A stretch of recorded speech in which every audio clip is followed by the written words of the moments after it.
आपको बराह रास्त ले चलते हैं। वजीर खारजह बलावल भट्टोजरदारी इंतज़ामी इस्लाहात तकरीब से गुफ्तगू कर रहे हैं। Procedures and internal inefficiencies are relics of the past. This is our aim. A ministry that communicates seamlessly by removing outdated means to more efficient and paper-smart options, breaking down silos and barriers between headquarters and our missions abroad.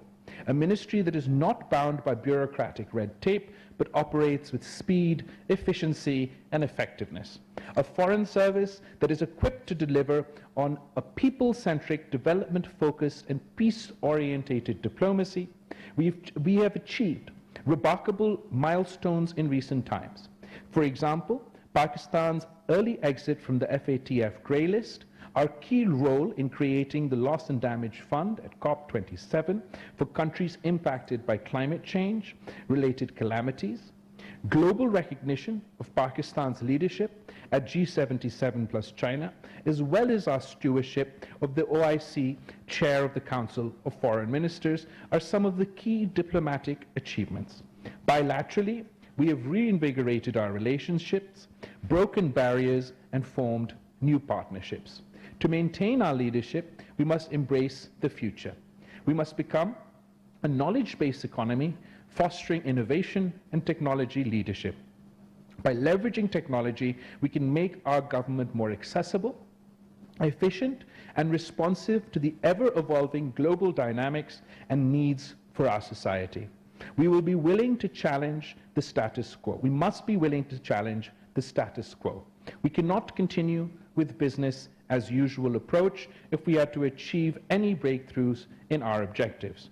So what does the change management reform entail? The change management reform is going to be our blueprint for success. It's about efficiency, about streamlining our processes, eliminating unnecessary steps, and ensuring ease of doing business. It's about leveraging modern technologies to unlock new levels of productivity and business continuity. It's about putting the well-being of Pakistani citizens abroad at the forefront, ensuring their safety and providing them with the support they need. It is about empowering our personnel, giving them the tools, incentives, and opportunities to excel. It is about effective knowledge management, harnessing the collective wisdom within our ministry to make informed decisions. It's about articulating and propagating Pakistan's foreign policy objectives with conviction and clarity. It's about fostering harmonious relationships internally amongst ourselves and our line ministries, as well as externally with foreign diplomats and dignitaries through enhanced protocol practices.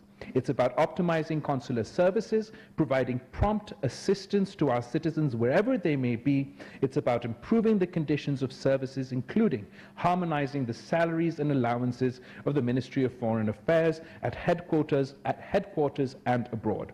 And it's about equipping future diplomats with the skills and the right kind of training they need to navigate the complexities of the modern era.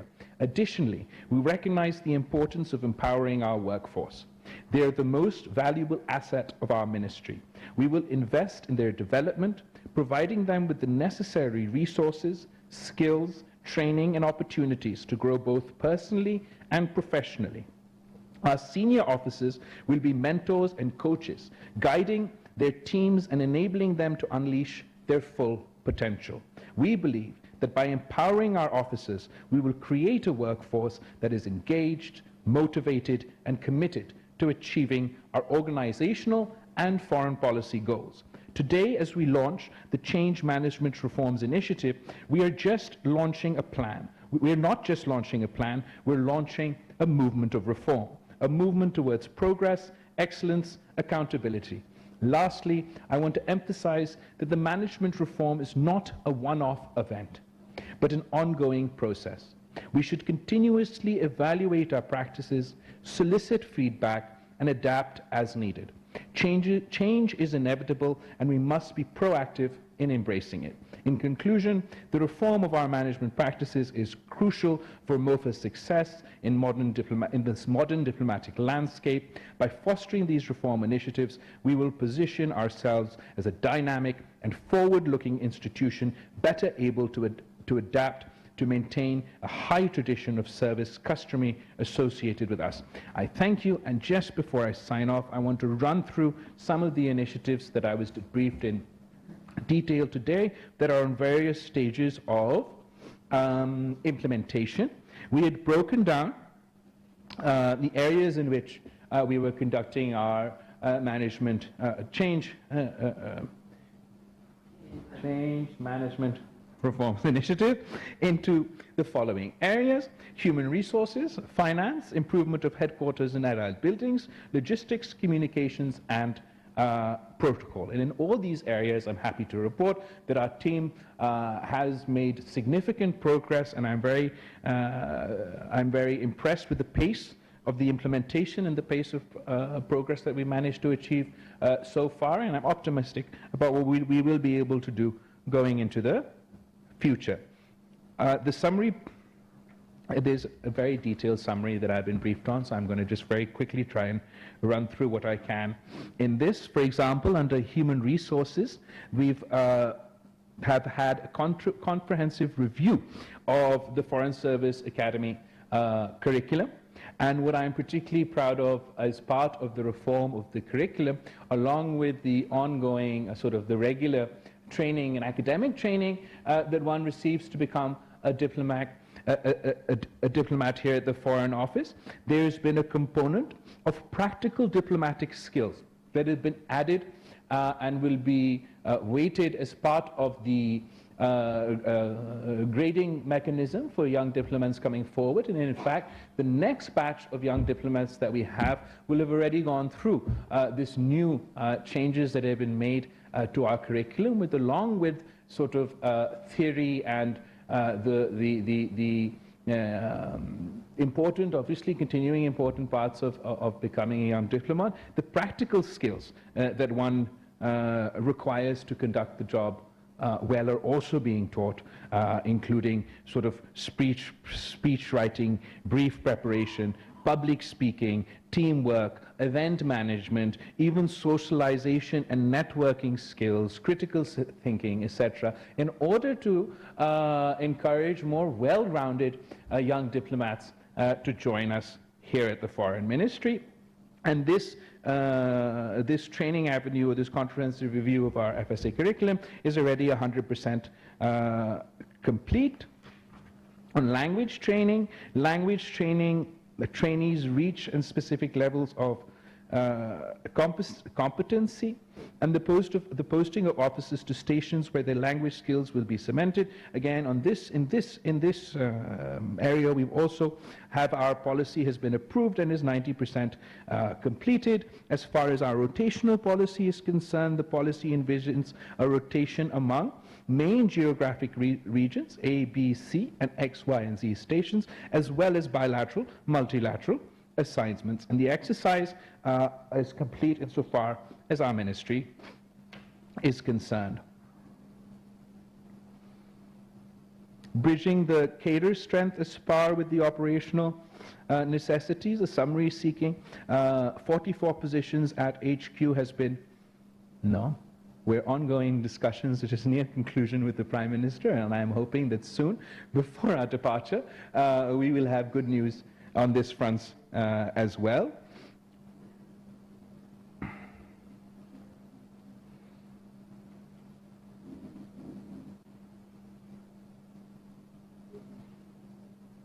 We've also started training modules for the various categories of our staff here at MOFA, and to include training modules for our security guards, for our drivers, for our officials who deal with IT. And 5 training sessions have been conducted in the last 4 months, and 4 sessions are planned in the next 4 months. So this is to ensure that all our staff employed with the Foreign Office or at embassies abroad are all trained and brought up to par for their new postings, and I'm very happy that this has already been completed by 50%, and once 50% is completed and our next stock of people go abroad, they will also receive this training.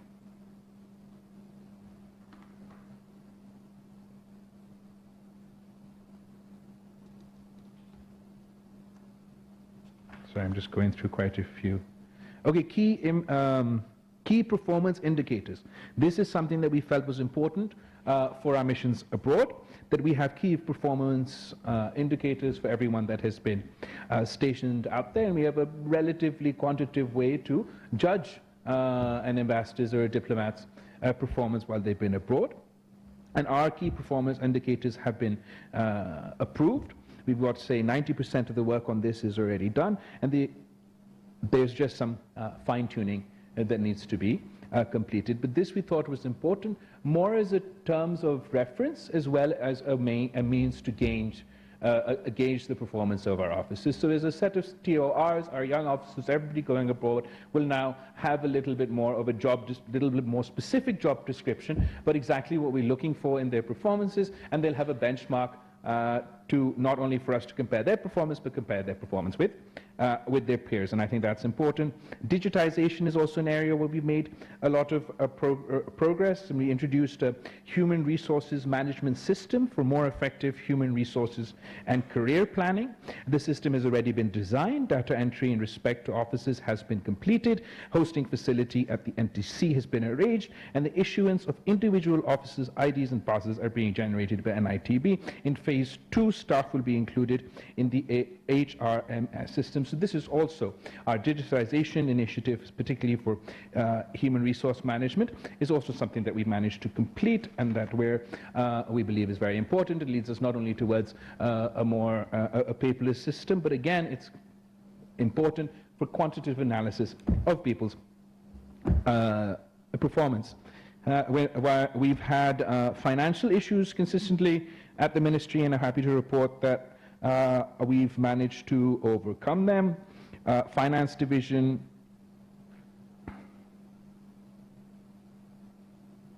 has made sure that we meet all our obligations and provided us with the necessary finances to do so. We've also introduced a financial management system which is a system designed by NITB, and the first training session for accountants at HQ and missions abroad have been completed and feedback received, and this is being incorporated into our system, and the expected launch will be by the end of this month. This is also 95% complete, so the introduction of a financial management system will again help with our administrative and financial needs. We've also conducted a review of what is the FMMA to bring it in line with the contemporary realities, and that is the Manual of Financial Management in Missions Abroad, and this our administrative team has now reviewed and has made it more relevant. It was out of date and very extensive, and now it should be more relevant to our people. More improvements and changes that we made here at the ministry is the solarization of the ministry buildings. With the assistance of our Chinese friends who provided us with some financing, we will be conducting the solarization of our ministry, and we're looking, we feel that this meets our green targets, our climate targets also, and obviously our expenditures and our expenses that we have here at the ministry. This project is 25% complete and still has some work to do.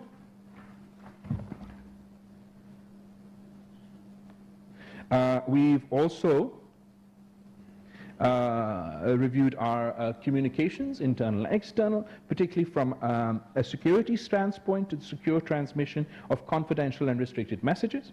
2 separate options have been developed: a secure covert comms based system and a file encryption device. And this is also